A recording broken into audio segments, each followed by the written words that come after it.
ባልና ሚስት ከተጋቡ በኋላ አንዱ የግል ሀብቱ በሆነ ንብረት ለውጥ ያገኘውን ወይም የግል ገንዘቡ የገዛቸውን ወይም የግል ንብረቱን ተሸጦ የሚያገኘውን ገንዘብ የግል ሀብቱ እንደሚሆን የቤተሰብ ሕጉ አንቀጽ 58 ንዑስ አንቀጽ 1 ተቀምጧል።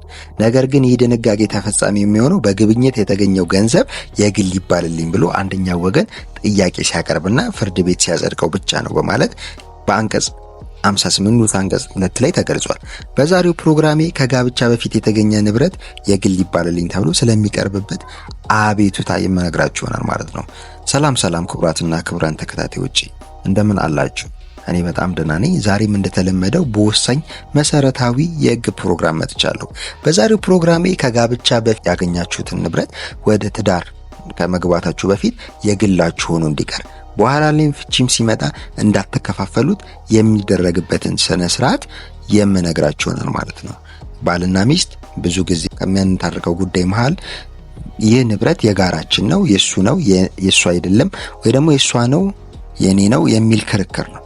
ብዙ ጊዜ ጋብቻ ከመፍረሱ በተጨማሪ የሚያከራክረው የንብረት ጉዳይ ስለሆነ በመሆኑም በዛሬው ፕሮግራሜ ባልና ሚስት ከመጋባታቸው በፊት ያገኙት ንብረት እንዴት ነው የግል ነው ብለው የሚያስመዘግቡት፣ ያ የግልስ ነው ተብሎ የተመዘገበ ንብረት የጋራ የማይሆንበት የህግ አግባብ ምንድነው የሚለውን የምነግራችሁ ነው ማለት ነው።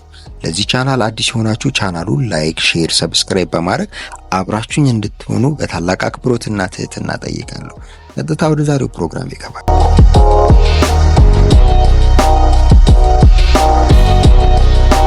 በህግ የጸና የጋብቻ ግንኙነት ውስጥ መግባት በጠባብ ሁኔታም ቢሆን የግል ንብረት ከማፍራት አይከለከልም። በዚህ ምክንያት በቤተሰብ ሕጉ አንቀጽ 57 መሰረት ባልና ሚስት ጋብቻ በሚፈጽሙበት ጊዜ በየግል የነበራቸው ንብረቶች ወይም ከጋብቻ በኋላ በውርስ፣ በስጦታ፣ በግል ንብረት ለውጥ የተገኘ በየግላቸው ያገኟቸው ንብረቶች የግል ንብረታቸው ሆነው ይቆጠራሉ በማለት ያስቀምጣል። በዚህ ድንጋጌ መሰረት አንድ ሰው ጋብቻ በሚፈጽምበት ጊዜ የግል የነበረውን ንብረት ከጋብቻ በኋላም የግል ሆኖ እንደሚቀጥልና ጋብቻው ከፈጸመ በኋላ በውርስ ወይም በስጦታ የሚያገኛቸው ንብረቶች በጋብቻ ውስጥ የግል ሆኖ እንደሚቀጥሉ በመርህ ደረጃ ተቀምጧል። ይሁንና በጋብቻ ውስጥ በእነዚህ ንብረቶች አማካኝነት የሚገኝ ገቢ ቤተሰብ ሕጉ አንቀጽ 62 ስር በተመለከተው መሰረት የጋራ ሀብት ይሆናል። ሌላ በቤተሰብ ሕጉ አንቀጽ 58 ንዑስ አንቀጽ 1 መሰረት ባልና ሚስት ከተጋቡ በኋላ አንዱ የግል ሀብቱ በሆነ ንብረት ለውጥ ያገኘውን ወይም የግል ገንዘቡ የገዛቸውም የግል ንብረቱን ሸጦ የሚያገኘው የገንዘብ የግል ይባልልኝ ብሎ ፍርድ ቤት ቀርቦ ፍርድ ቤቱ ያላጸደቀው እንደሆነ የግል ሀብት አይሆንም ማለት ነው። የግድ ፍርድ ቤት ቀርቦ የግሌ ነው ብሎ ማስመዝገብ መቻል ይሆንበታል ማለት ነው። በመሆኑም በፍቺ ጊዜ ጋብቻው በሚፈርስበት ጊዜ ባልና ሚስቱ የግል ሀብት መሆኑን በማስረዳት የግል ንብረታቸውን መልሶ የመውሰድ መብት ቢኖራቸውም እንኳን ነገር ግን የግል ነው ይባልልኝ ተብሎ ፍርድ ቤት የግድ መመዝገብ መቻል ይኖርበታል ማለት ነው። ባልና ሚስት የጋብቻቸውን በሚፈጽሙበት ጊዜ በየግል ነበራቸው ንብረቶች ወይም ከጋብቻ በኋላ በውርስ ወይም በስጦታ በየግላቸው ያገኟቸው ንብረቶች የግል ንብረቶቻቸው ሆነው እንደሚቀሩ የቤተሰብ ሕጉ አንቀጽ 57 ላይ ተገልጿል።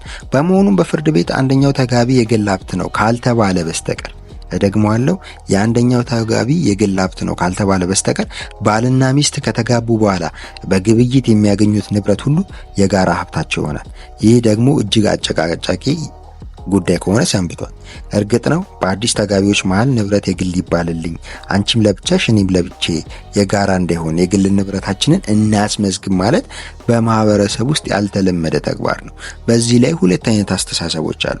አንደኛው ባልና ሚስት መሃል የንብረት የግል ነው የጋራ ነው ያንቺ ነው የኔ ነው የሚል ጉዳይ አስፈላጊ አይደለም፣ ጋብቻ ከንብረት በላይ ዓላማ ያለው የመንፈስ ቁርኝት ነው፣ ስለዚህ ንብረት የግል ይባልልኝ ተብሎ ማስመዝገብ አያስፈልግም ብለው የሚያነሱ ወገኖች አሉ። ሁለተኛው ደግሞ የሰው ልጅ ተጋብቶ በፍቅር እንደሚኖር ሁሉ መለያየትም አለ።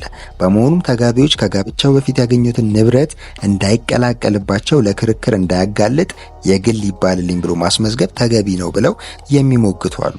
እናንተ ከየትኛው ሐሳብ ናችሁ የሚለውን ኮሜንት ላይ ነገሩኝ። ወደ ዋናው ጉዳይ ስንመለስ በጋብቻ ውስጥ የተገኘ ማንኛውም የግል ንብረት የግል ተብሎ በፍርድ ቤት ቀርቦ እስካልጸደቀ ድረስ የጋራ ነው። ታዲያ እንዴት ነው ተጋቢዎች ከጋብቻ በፊት ያገኙትን ንብረት ወደ ጋብቻ ሲገቡ የጋራ እንዳይሆን ፍርድ ቤት ቀርበው የሚያስመዘግቡት የሚለውን አሁን የምነግራችሁ ይሆናል። በመጀመሪያም ተጋቢዎች የግል እንዲባልላቸው የሚፈልጉትን ንብረት በመግለጽ በሕጉ መሰረት በምስክሮች ፊት ተነቦ የተፈረመ ለሕግና ለሞራል ተቃራኒ ያልሆነ የአራቱን የውል መሰረታዊ መርሆች የሚያሟላ በሕግ አግባብ የተዘጋጀ ውል ማቅረብ መቻል ይኖርባቸዋል። ይህ መኪና የአቶ እከሌ ነው፣ የአቶ እከሌ ስለመሆኑም ተስማምቼ ፈርሜያለሁ፣ በሙሉ ፍቃዴ ፈርሜያለሁ በምስክሮች ፊት ተብሎ ምስክሮች የተገለጹበት የፈረሙበት እናንተም የፈረማችሁበት ውል መቅረብ መቻል ይኖርበታል። በሁለተኝነት ንብረቱ የግል ይባልልኝ የሚል ወገን ንብረቱ ሕጋዊ ባለቤት መሆኑን የሚገልጽ ማስረጃ መቅረብ መቻል ይኖርበታል። ያ መኪና የሱ ስለመሆኑ በሱ ስም የተመዘገበ ስለመሆኑ ሊብሬ ወይም ደግሞ የግል ነው ይባልልኝ ብሎ ይመዝገብልኝ ያለውን ንብረት ባለቤት መሆኑን የሚገልጽ ማስረጃ ማቅረብ መቻል ይኖርበታል።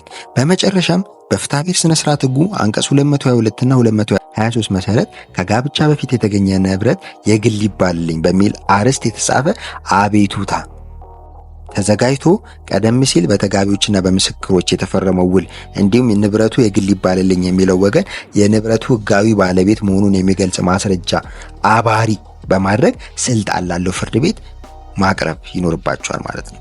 ይህ አቤቱታ የቀረበለትን ፍርድ ቤት የተደረገው የንብረት የግል ይባልልኝ ውል ለሕግ ለሞራል ተቃራኒ ሆኖ ካላገኘው የተደረገውን የንብረት የግል ይባልልኝ ስምምነት ያጸድቀዋል ማለት ነው። ከዚህ በኋላ ንብረቱ መቼም የጋራ አይሆንም፣ የግል ሆኖ ይቀጥላል ማለት ነው። በዚህ አግባብ እስካልሆነ ድረስ የመኪናው ሊብሬ በሚስት ስም ብቻ ስለሆነ የቤቱ ካርታ በባል ስም ብቻ በመሆኑ ንብረቱ የአንዱ ነው ብቻ ማለት አያስችልም። ማንኛውም ንብረት በአንደኛው ተጋቢ ስም ብቻ የተመዘገበ ቢሆንም እንኳን የጋራ ሀብት እንደሆነ ይቆጠራል። ይህም በተሻሻለው የቤተሰብ ሕግ አንቀጽ 63 ንዑስ አንቀጽ 1 ላይ በግልጽ ተመላክቷል። በመሆኑም ባልና ሚስት ከተጋቡ በኋላ አንዱ የግል ሀብቱ በሆነ ንብረት ለውጥ ያገኘውን ወይም በግል ገንዘቡ የገዛቸው የግል ንብረቱን ሸጡ የሚያገኘው ገንዘብ የግል ሀብቱ እንደሚሆን በቤተሰብ ሕጉ አንቀጽ 58 ንዑስ አንቀጽ 1 ተቀምጦ፣ ነገር ግን ይህ ተፈጻሚ የሚሆነው በግብይት በውርስ የተገኘው ንብረት የግል ይባልልኝ ብሎ ቅድም ባልኳችሁ መሰረት ጥያቄ ለፍርድ ቤት አቅርቦ ፍርድ ቤቱ ሲያጸድቀው ንብረቱ የግል ይሆናል።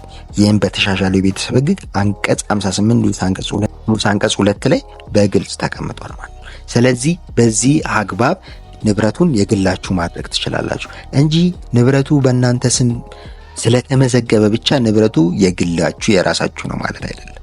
በመሆኑም በዚህ አግባብ በውል ተዘጋጅቶ አቤቱታ ቀርቦ ፍርድ ቤት ንብረቱ የአቶ እከሌ ነው ተብሎ የተስማማችሁበትን ውል በምስክሮች ተነቦ ተፈርሞ በእናንተ ተነቦ ተፈርሞ አራቱን የውል መሰረታዊ መርሆችን ያሟላ ውል አቅርባችሁ በዛ ውል ላይ ንብረቱ የግል ስለመሆኑ የሚያሳይ ማስረጃ ጨምሮ በፍትሐብሔር ስነ ስርዓት ሕግ ቁጥር 222 እና 223 መሰረት የተጻፈ አቤቱታ ለስልጣን ላለው ፍርድ ቤት አቅርባችሁ ፍርድ ቤቱም ውሉን ከመረመረ በኋላ እንዳስፈላጊነቱ ምስክሮችን ጠርቶ ከመረመረ ከጠየቀ በኋላ ይሄ ውል መፈረማቸውን እንዲሁም ውሉ ሲነበብ መኖራቸውንና ውሉ በሙሉ ፈቃደኝነት ላይ የተመሰረተ መሆኑን ካረጋገጠ ለሕግና ለሞራል ተቃራኒ ያልሆነ መሆኑን ካረጋገጠ በኋላ ፍርድ ቤቱ ውሉን ያጸድቋል። በዛ አግባብ መሰረት ንብረቱ የግል ሊሆን ይችላል ማለት ነው። በዚህ አግባብ መሰረት ብቻ ነው ንብረት የግል የሚሆነው እንጂ በማንኛውም ሁኔታ ንብረቱ በአንድ ሰው ስም ብቻ ስለተመዘገበ በጋብቻ ውስጥ የተገኘ ንብረት ከሆነ የግል ሊሆን አይችልም። ንብረቱ የግል ይባልልኝ ተብሎ በፍርድ ቤት መጽደቅ መቻል ይኖርበታል ማለት ነው። አለበለዚያ በጋብቻ ውስጥ የሚገኝ ማናቸውም ንብረት የጋራ ናቸው ማለት ነው። ለዛሬ ያስኩላችሁ ፕሮግራም ይህንን ይመስላል። በቀጣይ ሌላ መሰረታዊ የሕግ ፕሮግራም እስከምንገናኝ መልካም ጊዜ፣ ቸርን ሰንብት።